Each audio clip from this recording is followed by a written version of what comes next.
Hello, welcome back to Mass Effect with Kat Shepard. Well, we have just done the Feros mission. We took care of the Thorian that was controlling the colonists. We also found out why Saren was interested in the Thorian. And in fact, we got the cipher, which is basically how to think like a Prothean so that we could understand the message of the beacon. And we also fixed up some of the colony's problems: food, water, power. And then we came back here to the Normandy.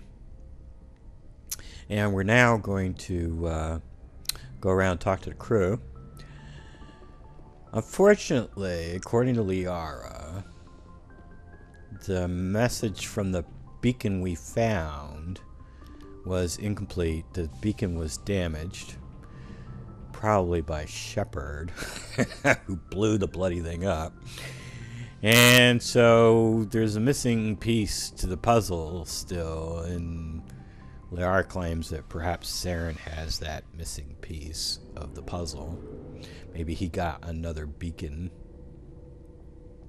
Or he could have just got the entire message from that one beacon, and Shepard didn't get the whole message because she blew up the beacon in the middle of the beacon transmitting the message.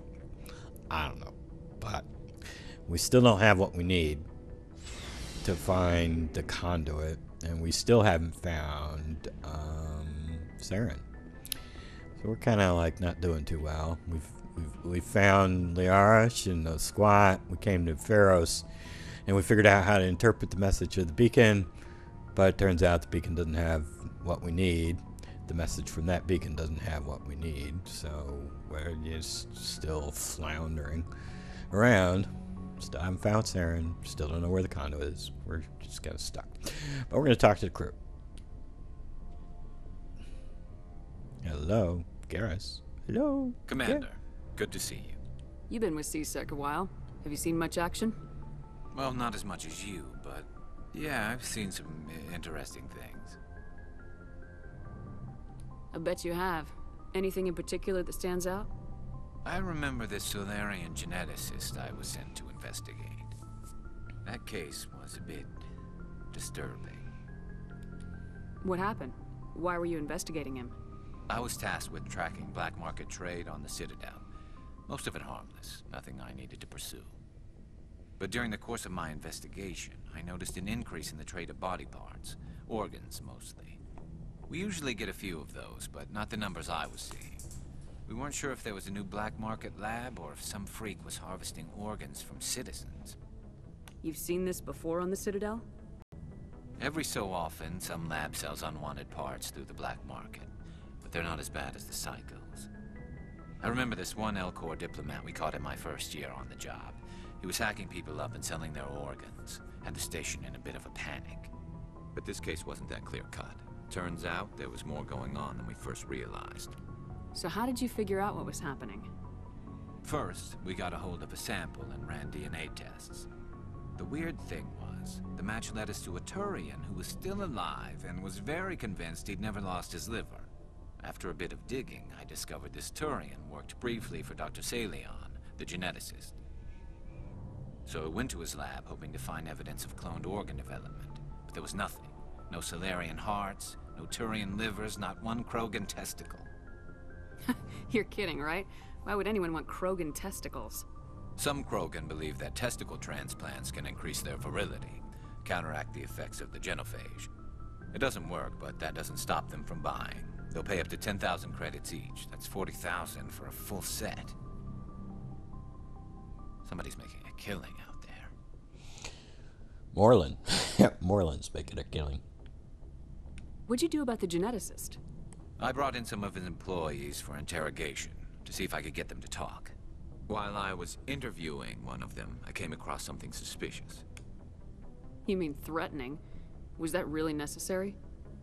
Maybe, maybe not. Either way, it paid off. One of my detainees started bleeding profusely during the interview.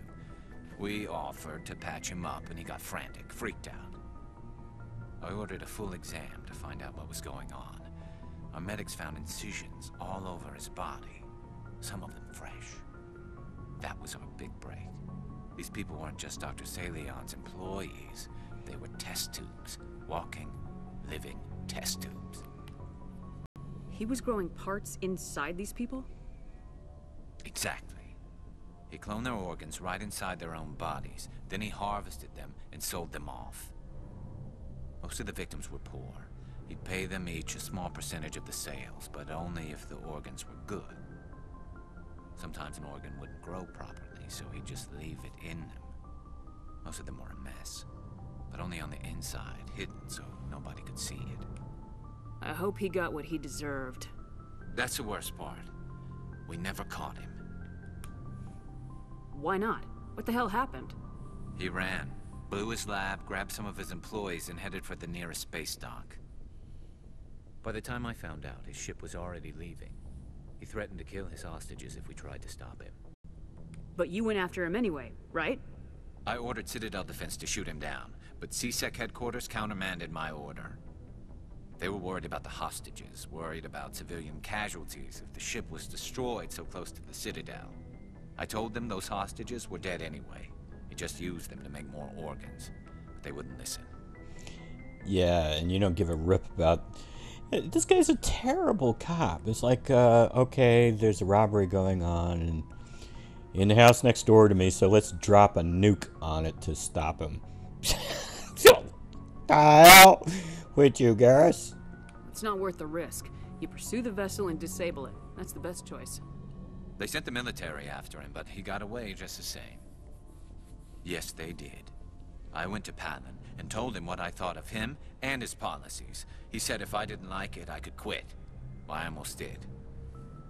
All they had to do was disable that ship, stop him from running. Maybe the hostages die, maybe they don't, but at least we stopped the bastard responsible for it all. If you don't care about the fate of those hostages, then you're no better than he is. You're just a terrorist with a badge. Yeah, maybe you're right. It doesn't make it any easier, but I see your point. Just wish I could have stopped him. That's all. Do you have any idea what happened to Dr. Salion? I sent out feelers from time to time, hoping to find something. I thought I'd found him a while back. He changed ships and changed his name to Dr. Hart, his idea of a joke, I guess. I told the military, but they weren't convinced it was him. I got the transponder frequency for his new ship, but I just can't get anyone to check it out. I don't know if we got time for that. We'll ask. I'll check out the coordinates when I get a chance. I was hoping you'd say that. But Commander, take me with you when you go. If it's Salion, I want to be there when you find him. I don't know if we really have time. Commander? What's your opinion of the last mission? Gotta admire those colonials. That's about the worst place for a colony I've ever seen. Given the option, I'd get the hell out of Dodge. Do you have a few minutes to talk? One-on-one? Sure. I was just watching some mail from home. Oh, before I go, we saw Caden in a news vid about the Normandy. He's cute. Later, sis. Let's pretend this never happened. Are you interested in the Lieutenant, Chief? No, ma'am. And anyway, Scuttlebutt says he's already sweet on someone. What's up? You didn't come by to eavesdrop on family mail. Your family seems to be important to you. Yeah, we've always been close. Me and my sisters especially. With Dad on duty so much, I had to help Mom raise them. Did your father serve with the fleet? Yeah, took any crap posting he could get that offered space time. You know what? He worked his ass off trying to get recognized, but he never made it above serviceman 3rd class. He was real proud when I met Chief. First thing he did was salute.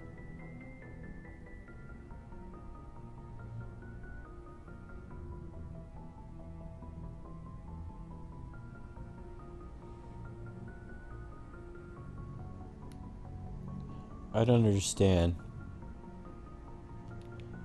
if I can pick here or not. What about your mother? You haven't mentioned her. You must know what military wives are like. Strong because they have to be, able to raise kids while Dad's away on a 6-month cruise. She has a degree in planetary geology. She and Dad both wanted to see new worlds. She gave up her career to raise us, though. You have more than one sister? Sounds like a big family. Yeah, I'm the oldest, then Abby, then Lynn. Sarah's the youngest. She's still in high school. With 4 girls, Dad used to say he felt more outnumbered at home than on maneuvers. Where did you grow up? All over. Same as you, I expect. We transferred a half a dozen times before I finished grade school. You go where personnel command sends you, right? I guess that's why I'm so tight with my sisters. We'd have to leave all our friends every 2 or 3 years. I was an only child, but I get the idea. At least one of my parents was always on duty. Yeah, military families, eh? With schedules like that, it's a wonder we ever have kids anymore. Things were tense between Sarah and me for a while. Then we bonded. Sounds like a story. Feel like sharing? Sarah got herself a boyfriend who wanted to go faster than she did, Mike. I didn't think he was a bad kid, just pushy. Lynn would send me these worried vid mails, and I'd tell her to relax.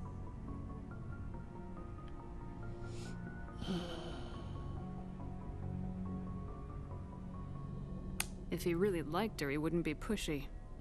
Yeah, of course. If he didn't ask at all, I'd wonder if he thought Sarah was ugly. Damned if you do, damned if you don't. Mike thought they'd go for a romantic walk in the woods, because he figured it was past time they did the deed. She levered Mike face first into a tree and left. Didn't have a scratch on her. Good thing Mom and Dad had us all learn some kind of self-defense. I took emergency leave and walked Sarah to school for a few days. You said all of your sisters learned self-defense? Lynn did pistol practice, but didn't like it. She's kind of nervous. Sarah took Aikido. Abby decided to learn the sword. She always was a little weird. Likes big skirts and tops you have to tie her into. They do great things to her figure, though. So, what did you learn? One of Dad's friends taught me Marine hand to hand.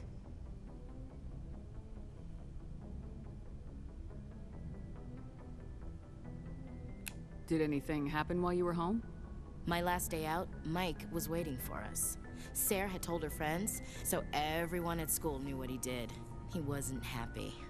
I wanted to snap him in half, but Sarah gave me this look, this let me handle it, I need to do this alone look. She kept her cool, God bless her, as he screamed in her face. She just let him vent. Then he tried to punch her. I swear, she just flowed around him. Next thing I knew, he's face down on the sidewalk, and there's blood everywhere. Sounds like she's ripe for Phantom training. Or maybe N7 Shadow training.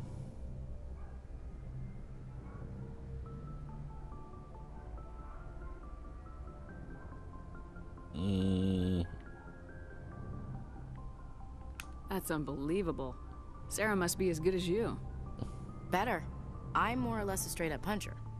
When he swung, she wasn't there anymore, and he fell. She helped him stop the bleeding and had me call an ambulance. She told the paramedics he fell. Before they took him to the hospital, Mike touched Sarah's arm. I thought he was gonna end up on the ground again. But he hung his head, whispered, "I'm sorry," and started crying. And she hugged him. The Williams women are a decisive bunch, Commander. We do things when we're ready. Not before, not after. Where was your father during this? Wasn't your family stationed near him? Dad always wanted to serve in space, but he wanted us to have real ground under our feet. He'd say, space is beautiful, but you can't raise a family there. I cannot rest from travel. I will drink life to the lees. All times I have enjoyed greatly, have suffered greatly, both with those that loved me and alone. For always roaming with a hungry heart, much have I seen and known, cities of men and manners, climates, councils, governments.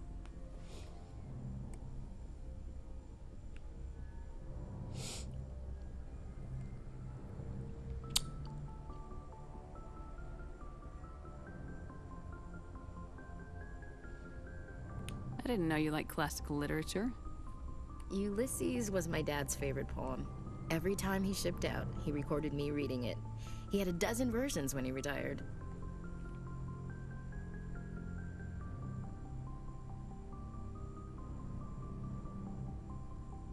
Does he still like it? I sure hope so. I read it to his grave every time I go home. Dad passed on a few years back. He's probably still watching, though.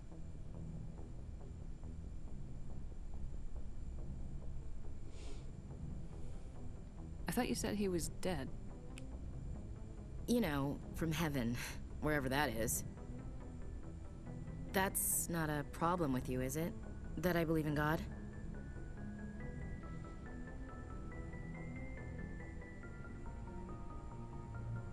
Your beliefs are your business. I'm your commanding officer, not your moral compass. I appreciate that, Skipper. I should get back to my duties. Didn't mean to take up so much of your time. Dismissed, Chief. Ma'am? And we're going to skip Rex. He wants us to go to the Quarian for any kind of stories. So let's go talk to the Quarian.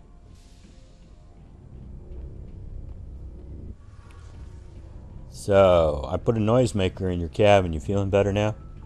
Shepard, I'm glad you're here. The noisemaker seemed to work. Good to see you smiling again, so to speak. I'm sleeping much better now. I guess I'm getting used to how quiet your ship is. I still think a lot about my pilgrimage, though. I know Steren's our top priority, but with all the worlds we go to, I was hoping to find something to bring back to the flotilla. What are you hoping to find? Usually, people bring back something like a derelict ship we can use for salvage. But I need something bigger. There's a lot expected of me. What's so special about you? It's my father. He's the senior member of the Admiralty Board. He's one of only 5 people who can overrule the decisions of the Conclave for the good of the migrant fleet. My father is responsible for the lives of 17 million people. Our entire race is in his hands, and I'm his only child.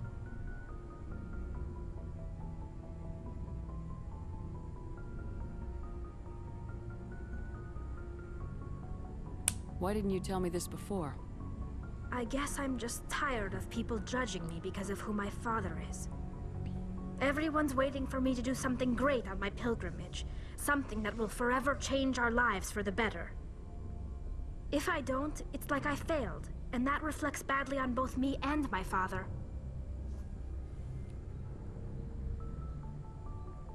The work you're doing here is more important than anything any Quarian's ever done before. Yes, I know. But you have to understand Quarian culture. We're a very insular society. The events beyond the flotilla don't much matter to the average citizen.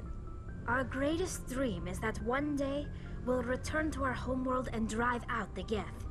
But even if we stop Seren, that's not going to happen. There's still millions of Geth behind the veil. Until they're gone, our exile will continue. What would you need to bring back to make everyone happy? Something that would help us better understand the Geth. They've changed significantly since the exile. They've continued to evolve. We've done our best to study them, but it's not easy. They're very reclusive. Until recently, they never went beyond the borders of the Veil. And all the Geth we run into now are under Seren's control. We'd need to find Geth operating on their own, independently. But I don't want this to get in the way of our mission, Shepard. First, we stop Seren. Then I'll worry about my own problems. What was your father like? It wasn't easy growing up as the daughter of one of the Admiralty. Even before he joined the board, he was a prominent figure. People looked to him for leadership. He had to set an example, and he expected the same of his daughter. Plus, he was pretty strict, a military man through and through. He never allowed me to settle for anything less than excellence. As a kid, I sometimes felt like he was pushing me too hard. But now I'm old enough to appreciate what he taught me. The world doesn't owe us anything. If we want something in life, we have to earn it.